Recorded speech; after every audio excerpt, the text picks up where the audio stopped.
जब रंगराज को लगा कि वो कुछ नहीं कर पाएगा, तब उसने दीदी की खूबसूरती पर एसिड फेंकवाया। मैं तुम्हारी गलतियों की सजा नहीं भुगतूंगा कमला, बिल्कुल नहीं भुगतूंगा, समझी तुम? तुम्हें अपने रास्ते बदलने होंगे। मैंने भले ही तुझे अपने कोख से जन्म नहीं दिया, मगर मैंने हमेशा तुझे अपने कलेजे का टुकड़ा समझकर पाला है। नहीं नहीं हेम जी, कैसी बात कर रही हैं आप ऐसा बिल्कुल मत सोचिए, क्योंकि ऐसी कोई बात नहीं है। तो फिर ऐसी क्या बात थी जो आप दोनों इस तरह से चले आए? अब क्या बताऊं हेम जी, मैं तो अपनी जिम्मेदारियों से मुंह नहीं मोड़ सकता ना। भले मेरा कोई मरीज मेरी बात माने या ना माने। मैं कुछ समझी नहीं। अब आपको क्या बताऊं, आजकल एक ऐसे मरीज से पाला पड़ा है जो मेरी कोई बात मानता ही नहीं।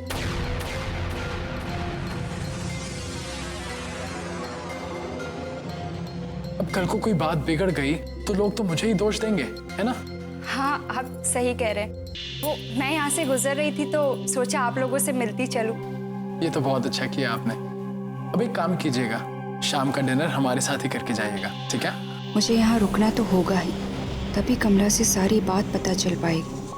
मगर यहाँ महेश बाबू की पूरे टाइम हम पर ही नजर रहेगी। मुझे किसी भी बहाने से कमला को बाहर लेके जाना होगा। क्या सोच रही हैं हेम जी?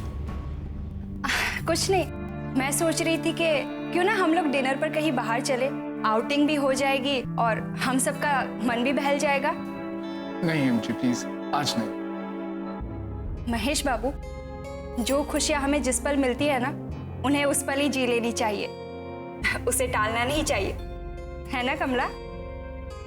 नहीं हेम जी, मेरी तबीयत कुछ ठीक नहीं लग रही और मेरा मन भी नहीं कर रहा। क्यों? ऐसा क्या हो गया तुम्हें? हाँ, हम आज बाहर जाएंगे, बस बात खत्म। हेम जी, सब शाम को साथ में चलते हैं। हाँ। ये लीजिए साहब, ये लीजिए, अपने सामने खड़े होके बनवाइए। क्यों खड़े होके बनवाई? बैठ के बनाता तो वो माछोल बना के देता क्या? अरे चाय पिलाने का इतना ही शौक है तो कांस्टेबल क्यों बना? नुक्कड़ पर चाय की दुकान खोल लेता। अब जा और रंगराज की फाइल लाके दे मुझे। यहां इतनी सहेज के रख दी है ना आपने कि मेरे तो आंखों से ही ओझल हो गई है। सर ये क्या सामने रखी है?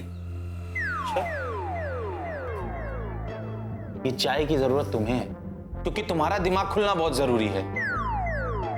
ये फाइल रंगराज की नहीं, ये उन धंधे वाले साहूकारों की है। साहब धंधे से याद आया, राजस्थान से एक टोली आई है यहाँ की औरतों का सौदा करके ले जाने के लिए। अच्छा, और तुझे किसने बताया? अब सर हमारे भी कुछ हैं संबंध अच्छे, खबर मिल जाती है। अब बेकार की बकवास बंद कर और जाके मेरे टेबल पर रंगराज की फाइल लाके रख।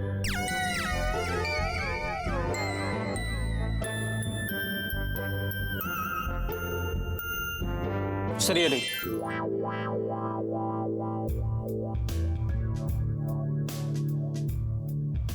ओहो, रंगराज जी पर 1026 केस हैं। ये जुर्म करने निकले थे कि जुर्म के दुनिया में वर्ल्ड रिकॉर्ड बनाने?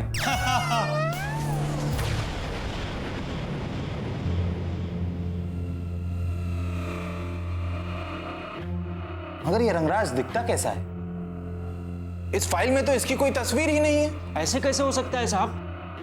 रंगराज की तस्वीर इसी फाइल में लगी हुई थी, मैंने खुद देखी थी, उसी में देखे सर होगी। तो क्या मुझे मोतियाबिंद हो गया है?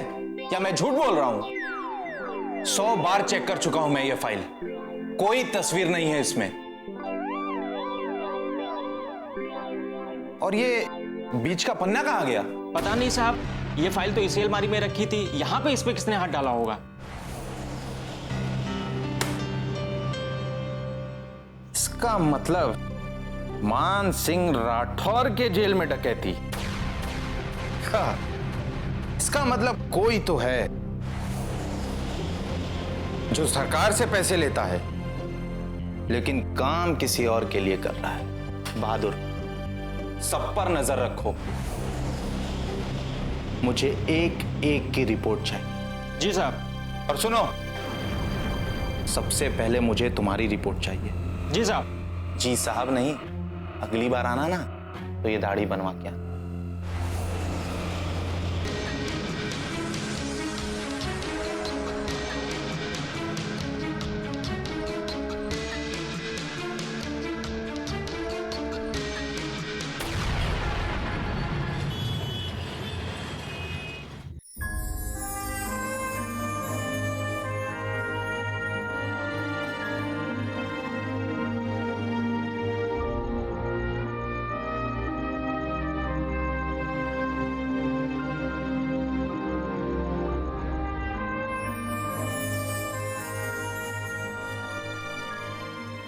Ma'am daughter. Soup, 3 tomato soups. जानती हो कमला, ये क्लब मुझे बहुत पसंद। तुम्हें कैसा लगा? मुझे भी ये जगह बहुत अच्छी लगती है। और हाँ, मैं पहले भी यहाँ आ चुकी हूँ। अच्छा। और बताइए, बाबा कैसे हैं? ठीक है, अभी उनकी तबीयत में कोई सुधार नहीं। जोगिंदर कहाँ सॉरी है? मैम। अरे इट्स ओके। हेम जी, अब ठीक तो है? हाँ मैं ठीक हूँ। मैं एक काम करती हूँ, मैं वॉशरूम जाकर आती हूँ। मैं भी आपके साथ चलती नहीं नहीं, तुम यहाँ पे महेश बाबू के साथ बैठो, मैं बस जल्दी जाकर आती हूँ, ठीक है?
ये वक्त उनकी दूरियां मिटाने के काम आ जाए, यही प्रार्थना है मेरी।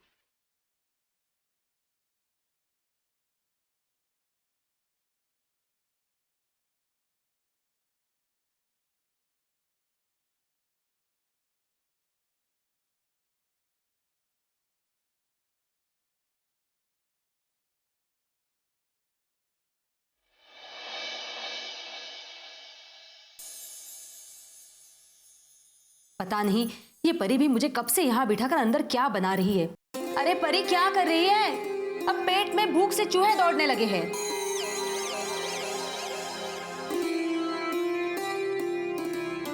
आ गई हूं मैं, थोड़ा सब्र रखो। परी तुम भी बैठ जाओ, वरना दवाइयां लेने में लेट हो जाएगा। बैठो। ये न्यूज़पेपर वाले भी ना बिकाऊ हो गए। फ्रंट पेज पे बिल्डर्स की ऐड लगा कर रखिए, आगे पता नहीं कुछ होगा भी या नहीं।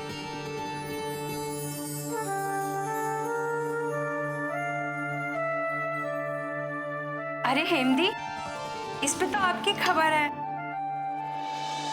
अरे सुबह सुबह क्या मजाक लगा कर रखा है? सच में हेमदी, इसमें आपका नाम लिखा है। परी, कोलकाता में कितनी लड़कियां होंगी जिनका नाम हेम होगा, उनमें से किसी की खबर छपी हुई होगी। और नहीं तो क्या। वैसे भी इसने कौन सा बड़ा तीर मारा है जो इसके किस्से मशहूर होने लगे। वैसे मेरा नाम एक बार अखबार में जरूर छपा था। मेरे पतिदेव जब मेले में खो गए थे ना, तो उन लोगों ने भी मुझसे सहानुभूति दिखाई थी। आज भी वो कटिंग रखी है मैंने। मगर कक्की, ये पेपर तो हेमदी की तारीफ से भरा पड़ा है।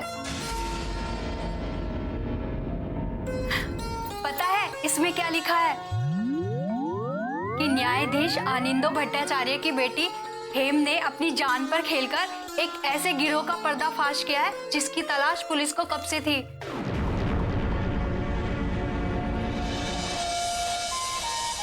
और इंस्पेक्टर मानसिंह राठौर ने हेमदी की तारीफ करते हुए बताया है कि पहले उन्होंने किस तरह से 2 बच्चियों को अपने घर में रखा और फिर सही सलामत उन्हें घर तक पहुंचाया। उनकी मदद से ही इस गिरोह से 72 बच्चों की रिहाई संभव हो सकी है। पुलिस का कहना है कि हेमदी की जितनी तारीफ की जाए कम है। इस हिसाब से तो तुम्हारे नसीब पर भी ओले पड़े हुए हैं। कब से सुहागन का रूप सजा के जोगन बनी फिर रही हो। परी, क्यों, बुरा लगा क्या?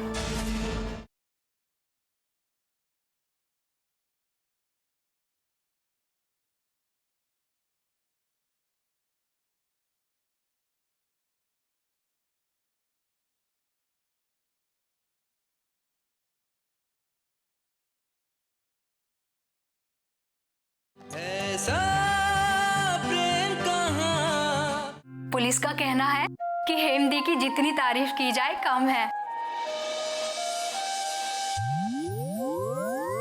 ये आज के वक्त में हमारे समाज में एक मिसाल है। अगर हर औरत अपने अंदर की शक्ति को पहचानकर उसका सही प्रयोग करे तो आज की नारी को किसी के सहारे की जरूरत नहीं है। क्या बात है हेमदी, आपने तो सच में कमाल कर दिया। हाँ, तूने अच्छा काम किया है। मगर नारी के लिए सबसे पहले अपना घर संभालने का गुण उसमें होना चाहिए, और उसमें तो तू कच्ची है। कक्की, इंसान वक्त के साथ सब कुछ सीख जाता है, और हेमदी घर के काम के साथ साथ बाहर का काम भी बहुत अच्छे से कर रही है। अरे बाबा, वक्त तो इसके हाथ से कब का निकल गया, वरना आज ये भी मांग में सिंदूर सजाए मेरे साथ कल करवा पूछती। सही कहा कक्की आपने। वक्त ने मुझे धोखा दिया या वक्त से मैंने धोखा खाया, बस यही समझ नहीं पाई। अब मैं क्या बोलूं? मैं कुछ कहूंगी तो तुझे बुरा लग जाएगा। मगर हेम, तेरी किस्मत में यही लिखा था। कक्की, ये कैसी बातें कर रही हो? इंसान का भाग्य उसके हाथों में होता है। और देखना, जिस रास्ते पर हेमदी चल रही है वो रास्ता उन्हें वो सब खुशियां देगा जो वो चाहती हैं। अरे पति पाना कोई मेडल पाने जैसी बात नहीं है कि रास्ते पे हाय हाय करके चिल्लाए और लोगों ने हार पहना के स्वागत गीत गा दिया। अरे शादी की शहनाइयां तो सौभाग्य की बात होती है, चाहे तुम लोग मानो या ना मानो। इस हिसाब से तो तुम्हारे नसीब पर भी ओले पड़े हुए हैं। कब से सुहागन का रूप सजा के जोगन बनी फिर रही हो। परी, क्यों, बुरा लगा क्या? मैंने तो कुछ भी नहीं कहा, और जो तुम कब से बातें सुनाई जा रही हो, ये भी नहीं देखती कि अभी तो सुबह शुरू हुई है और तुम्हारे मुंह से कड़वे शब्द निकलने शुरू हो गए। अब मैंने झूठ थोड़ी ना कहा है। और एक बात तुम लोग अच्छी तरह से समझ लो, मुझसे झूठ नहीं बोला जाता। अब हमें थोड़ी ना पता था कि रमेश ऐसा धोखेबाज निकलेगा। क्यों हेम, क्या तुझे पता था कि वो तेरे साथ साथ कमला और सुशीला को भी घुमा रहा है? नहीं काकी, रमेश किसी को नहीं घुमा रहा था। हाँ, बस किसी को सच बताने की हिम्मत नहीं जुटा पा रहा था। और बातें, अरे बाबा, बातों बातों में तो उसने तेरी जिंदगी खराब कर दी, मगर आज भी तेरे मन से वो निकला नहीं है। नहीं काकी, ऐसी बात नहीं है। क्या?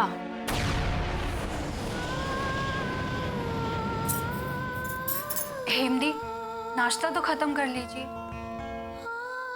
मेरा पेट भर चुका है।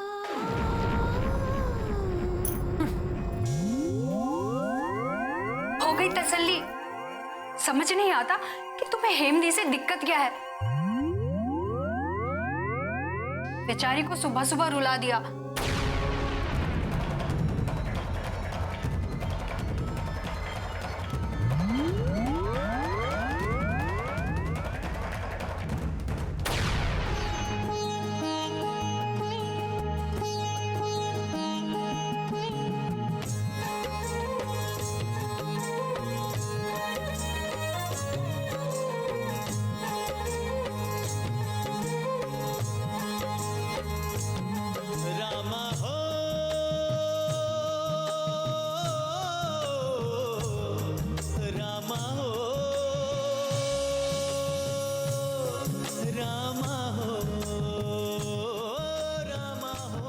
Good morning. ये सब क्या है? ये चाय आपने बनाई? तुम्हारे लिए। इसकी क्या जरूरत थी? आप मुझे बोल देते, मैं जल्दी उठ जाती। क्यों नहीं बना सकती?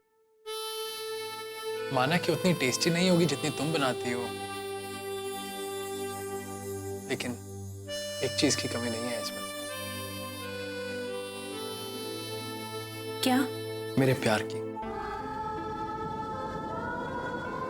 चलो अब पी के बताओ कैसी बनी है।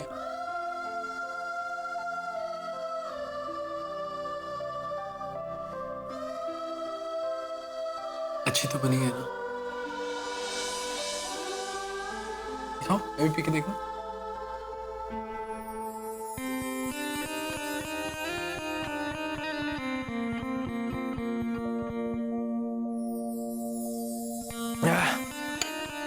कमला, ये तो फीकी है। तुम तो कह रही थी अच्छी बनी है। मगर मेरी चाय तो मीठी थी, क्योंकि इसमें आपका प्यार मिला। कमला, मैं किसी भी कीमत पर तुम्हें खोना नहीं चाहता। मैंने अपनी जिंदगी में जिससे भी प्यार किया है, जिसे भी चाहा है, वो सभी मुझे छोड़ के चले गए। इसीलिए डर लगता है। मैं आपसे वादा करती हूँ,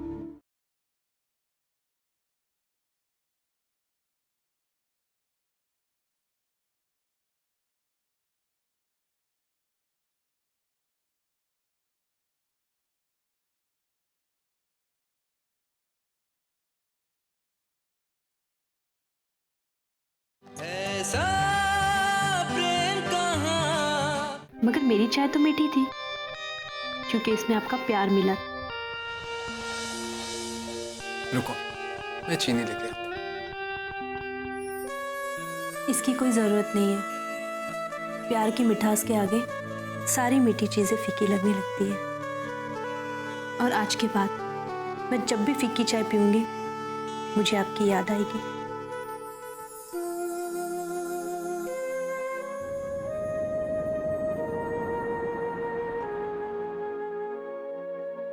बहुत गहरी चोट लग गई। इतनी भी गहरी नहीं है, बस आप इसी तरह मेरे साथ बने रहिए, ये घाव भी भर जाएगा। लेकिन कमला, मैंने तुम्हें बहुत तकलीफ पहुंचाई है। तकलीफ तो मुझे आज हो रही है। मैं आपको इस तरह से उदास नहीं देख सकती। आप मुस्कुराते हुए बहुत अच्छे लगते हैं। कमला, मैं किसी भी कीमत पर तुम्हें खोना नहीं चाहता। मैंने अपनी जिंदगी में जिससे भी प्यार किया है, जिसे भी चाहा है, वो सभी मुझे छोड़ के चले गए। इसीलिए डर लगता है। मैं आपसे वादा करती हूँ, मैं आपको छोड़कर कभी नहीं जाऊंगी, कभी नहीं। और मैं तुम्हें ये हाथ कभी छुड़ाने भी नहीं दूंगा। मैं मानता हूं कि कभी कभी मैं अपने आपे से बाहर हो जाता हूं, मगर मैं पूरी कोशिश करूंगा कि दोबारा कभी ऐसा ना हो। और मैं भी आपसे वादा करती हूँ कि आज के बाद मैं बारिन बाबू से कभी नहीं मिलूंगी। कमला, यकीन मानो, मुझे तुम्हारी और बारिन की दोस्ती से कोई परेशानी नहीं। परेशानी है तो बारिन के गलत इरादों से। महेश बाबू, मैं आपसे सिर्फ एक ही बात कहना चाहती हूँ। हम दोनों को एक दूसरे पे भरोसा रखना होगा ताकि हमारे बीच कोई तीसरा ना आ सके।